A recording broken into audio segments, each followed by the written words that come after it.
Wabub baru ajak aktifkan ronda malam, jaga keamanan lingkungan.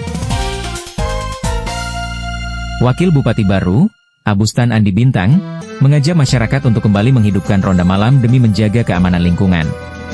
Hal ini ia sampaikan saat menghadiri peringatan Maulid Nabi Muhammad SAW di Masjid Baitur Rahman Palandro, Kecamatan Malusetasi, pada hari Senin 29 September 2025. Dalam sambutannya, Wabub menegaskan cukup 3 orang ronda setiap malam sudah mampu memperkuat pengawasan kampung dan mencegah tindak kriminal. Ia menyinggung kasus pembakaran sepeda motor beberapa waktu lalu yang terjadi akibat lemahnya kepedulian sosial. Selain soal keamanan, Wabub juga mengingatkan pentingnya hidup sederhana, bijak menggunakan media sosial, serta meneladani sikap sabar dan istiqomah Rasulullah. Acara Maulid ini turut dihadiri jajaran Forkopimda, tokoh masyarakat, dan jamaah setempat. Dengan hikmah Maulid dibawakan Ustadz Lukman Hashim yang menekankan pentingnya memperbanyak shalawat sebagai sumber berkah dan ketenangan. Dari Kecamatan Malusetasi Baru, IGA Radio mengabarkan.